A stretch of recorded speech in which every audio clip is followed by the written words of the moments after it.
Hey, thanks for pressing play. While we have you here, please consider subscribing to our YouTube channel. You can hit the subscribe button down below.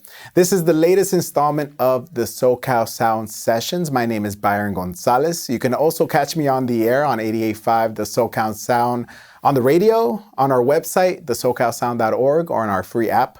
You can catch me on Bilingual Sounds every night at 10 p.m. And today we welcome Aroe Phoenix. She is a favorite of mine. I play her on my show a lot. We have her for a very short, limited amount of time, so we took advantage that she was here in LA. She's a world traveler. She's been to Mexico, Berlin, all over Europe. So without further ado, we're going to get into a few songs that she recorded live here in studio. So enjoy.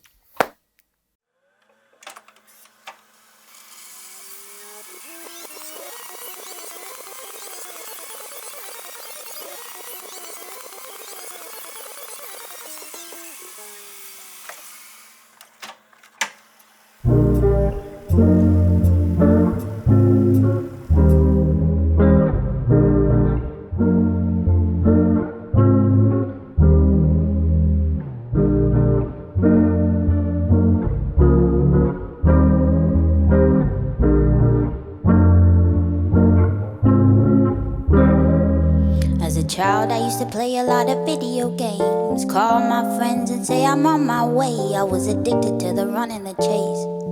Before the war, all my neighbors were safe. But oh, seasons change and people fade to gray, leaving dreams just to play it safe. I swear money ruins everything. You try to walk but you're moving in vain. So who's winning the race? How you dealing with pain?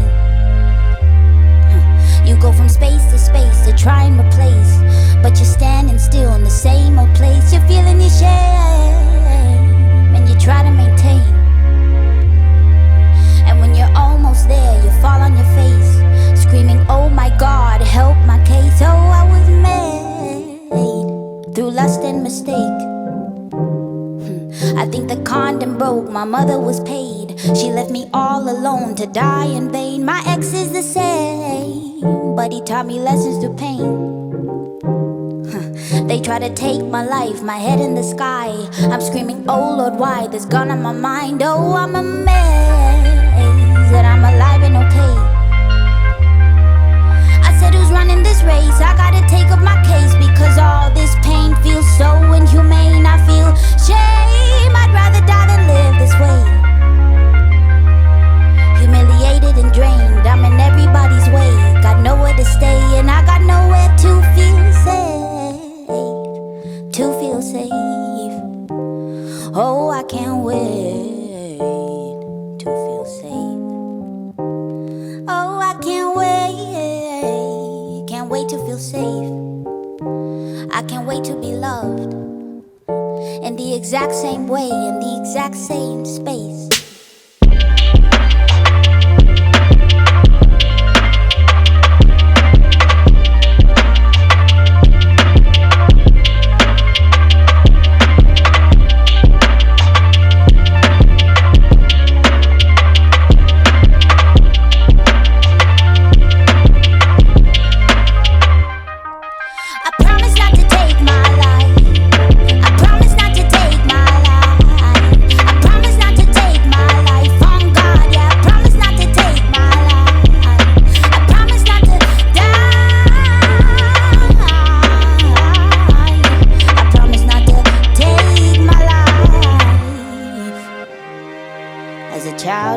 Play a lot of video games, call my friends and say I'm on my way. I was addicted to the run and the chase.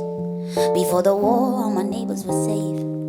But oh, seasons change and people fade to gray, leaving dreams just to play it safe. I swear money ruins everything. Money ruins everything. It ruins everything.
than my addictions, but they help me out, so I'm conflicted.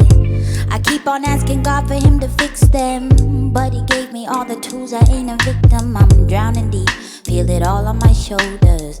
My self-esteem under war when I'm sober. We ask for help when it's already over. Wonder why we get no closure. But when you see yourself, do you like what you see? Yeah, when you see yourself, are you a mental slave, a king or a queen? And do you love yourself and the very life that you lead? Yeah, when you see yourself, are you in pain or can you be in grief?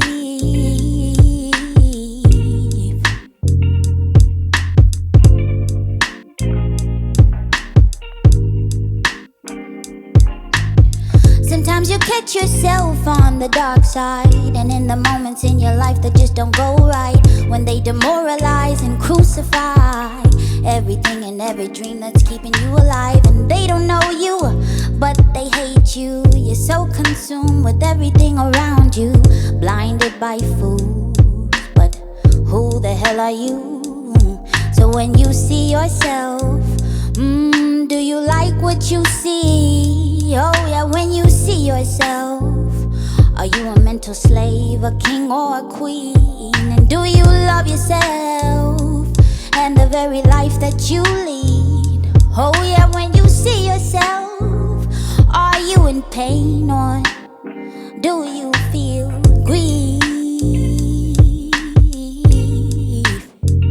Oh, do you feel your grief?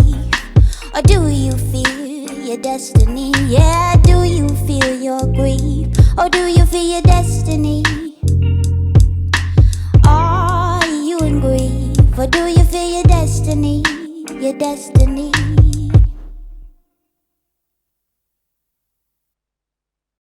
All right, you just enjoyed a couple songs from Aroe Phoenix, and now you're here in the interview portion. Thanks for making it all the way here.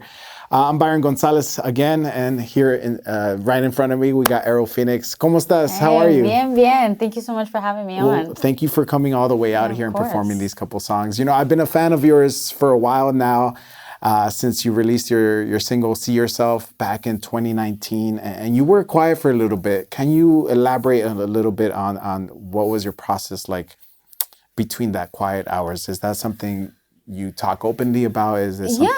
Yeah. I think you know, I was like going to school at the time. I like started grad school, and then I think like, you know, in your 20s, you kind of go through this moment where you're trying to just figure out what you're going to do with your life. And I also think like the music industry can be a bit intimidating, especially like when you set certain expectations for yourself of like how you think things should be and stuff like that. So I was just like going through a lot. I was like not all the way there, I guess. So yeah, I was just like, yeah, like I don't know if I'm going to do this music thing anymore. So I literally like stopped. I even like removed like some stuff off of, you know, streaming platforms. And yeah, I was just kind of like focusing on myself and really diving into school and really just trying to see if it's something that I really wanted to keep doing or, you know, but I'm back. Yeah, so, well, I'm glad. And then you hit it hard too with space. Was it Space to Space? Yeah. I love that song. Thank you so much. It was so vulnerable of you in that song. What was the origin story to that one? Because it's so deep. Yeah, I think you know, when the pandemic hit, and I think everybody can like relate to possibly like periods of extreme isolation and stuff, and which I didn't mind. I didn't mind like spending time alone, but I just found myself reflecting a lot on my life and like how I was feeling and the uncertainty of kind of moving from space to space and, you know, just kind of like reflecting on everything. And honestly, it just came out of nowhere. I found the beat and it just really hit. Like sometimes you're going to hear a beat and it like pierces through you, and it just spoke to me, and the lyrics just came after that. And but yeah, it was just really like a really uncertain and vulnerable time of my life. And I think I'm still in a place of uncertainty, but I'm more comfortable with that uncertainty as to, you know, I feel like you have to kind of get accustomed to that feeling of not knowing what's next. So, I think now you have a great team. You released Alba, your latest EP off of Normandy Records, and I know the owner personally. He's a great person. So you're in great hands. Yes. And congratulations on your release. It's so the much. release I've been waiting for. I've been playing Juego del Amor a lot on Bilingual Sounds. Yeah. Es súper, súper buenísimo. ¿Me puedes contar un poco sobre el inicio de Alba y cómo llegaste al nombre Alba? ¿Quién es Alba?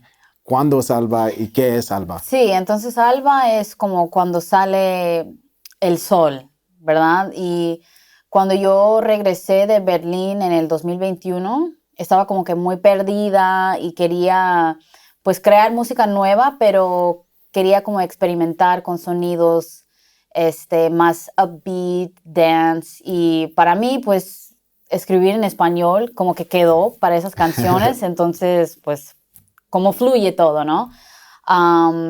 Pero sí, Alba es como que cuando sale el sol y el inicio de algo nuevo, otro día, otra etapa, y pues de ahí salió la inspiración. Oh, wow, wow. It's such a fun EP. Thank you. I just can't wait for more. I know you're like constantly writing as well too. Yeah. But I do want to know kind of like your musical start. Like, how did you get into writing songs? Do you remember the first song you ever wrote? Yeah, I wrote a song when I was like, I think I was like 12. And it was called Sea of Love. I was a very emotional kid. But yeah, I mean, music was always in my life. Like, when I was a kid, I actually wanted to be a dancer. Oh, really? When I was younger. I was like obsessed with dance, like jazz and hip hop and stuff like that. And then I eventually stopped dancing like early on. But I always loved to be that kid like singing at like family events or like, it just felt like it fit for me. And I would always like do choir and stuff. And so, yeah, like music was something I always wanted, but I didn't really start taking it seriously until like my late teen years. But yeah, I was like inspired by so many different sounds. I grew up in Mexico, so I had that influence, and then I had, American music influence, and just like Amy Winehouse really inspired me to be like a songwriter because I just loved her songwriting. I mean, it's out of this world. So yeah, it's just something. Music is that one thing that has consistently always been with me my entire life. Like I don't remember a time in my life where I didn't cling to it or love it or feel passionate about it. Do you remember the first record you ever listened to that really just like te marcó, like it hit you? Yeah, so I used to be actually really obsessed with like 50 Cent and and Eminem. So that was like actually the beginning of my love for music. And then it transitioned into, more like Coldplay and Amy Winehouse and blues and Lauryn Hill and that whole journey. But 50 Cent was my that was my jam. Yeah, so that was my jam. I remember, watching MTV and always getting excited when, In the Club would come on. And so, watching back when MTV played music videos all the time. Right. It seems like so long ago. Yeah, golden years, Yeah. It really was. And so now that you released Alba, it's wonderful. What's coming up for you next, and where do you find influence for the new music that you're writing, and what kind of themes are you like trying to encapsulate? Yeah, so I actually have 2 new singles coming at the beginning of next year, like kind of spread out, but cool. So that'll be coming soon, and then I actually next year want to start making my first album, which will be nice. Amazing. But the themes I'm kind of going for, I think that like I just finished school, I'm kind of trying to figure out where I'm going to settle. So I think that this album and the projects to come are going to be more about like, self-discovery and, entering into this new time of my life. So yeah. Okay, so it's just like coming of age in a sense, a little late. Yeah, for sure. That's cool. That's cool. I want to know a little bit more personal, not super personal, but a little bit to know about yourself. Yeah. What's like one of your top favorite foods? Like if you could have anything right now, what would you go to? Like if there was a food court of anything. I would go straight for tacos de asada. Yeah. Tacos are like, that's my comfort food. That's like where I belong. Yeah. If it's not tacos, probably like pasta. I love like fettuccine. I'm a pasta girl. I'm a huge pasta girl, yeah. For sure. When when you start your day, are you a coffee person or a tea person, or are you just no caffeine for you? You know, so I am obsessed with matcha. Matcha. And it's good. Yeah, it's too good. And the problem is the caffeine is so much for me that I have to like tone it down. But ideally, if I could wake up every day and have just matcha, I would be do that. happy. Yeah. Hot or cold? Oh man, that's difficult. It's the real heart-wrenching questions that's like here. the hard. You know what? Cold. I prefer it cold. Nice. So you've been all over the world, it seems. You've been in Spain, you've been in Berlin, you've lived in Mexico, you were born out here in Los Angeles. If you could settle at this one place, which one of these places that you visited, that you've lived in, would you settle for, like, if it had to be? Okay, so I'm going to be annoying and give you 3 places. Okay. If I could settle, I would either be in Sao Paulo, Brazil, Berlin, Germany, or Barcelona. Those places. I'm a city girl. The top would be Sao Paulo. The top would be Berlin. Okay. The top would be Berlin. Yeah. Because Berlin, for me, like, I'm a city girl, but I also love, like, that. I feel like it's just like such a first of all, there are so many different types of people in that place, but it's just like laid back, and I love the appreciation for music and like art, and like I feel like it's one of the most diverse cities. Like, you have like the families, but then you have the corporate, but then you have the music, it's like just all in one. So if I could, Berlin would be, I love you, Berlin. Yeah, that would be my place. Yeah, I've been there like once, and it just blew me away. Yeah. And like, there's so much greenery out there, Oh too. yeah, and the food. But no tacos. No. They didn't have any tacos, so maybe you might have to consider something else. Yeah. That's actually, it's so funny. When I was in, sometimes I crave takis. Like, I'm like addicted. It's kind of bad. I've been eating them since I was like 11. But there's actually this store in Berlin called Latino Point. So I'll like sneak there sometimes. Nice. Yeah, cool. and I'll get like takis and like pica fresas and like just all your Mexican load favorites. on them as much as I can and then leave. But yeah, so. Awesome. Yeah. Well, thank you for your time. I really appreciate you coming here while you're in LA. I wish you a ton of luck with your new album. Thank you so much. Send it to me first. Yes, of course. I'm ready for it. You already know from the beginning. Yeah. Let's do it. Well, thank you so much for having me on. It was great. Yeah. Make sure you check out Aroe Phoenix's latest EP, Alba. It's all over streaming platforms. You can hear it on my show, Bilingual Sounds. All her information is down below, and subscribe as well.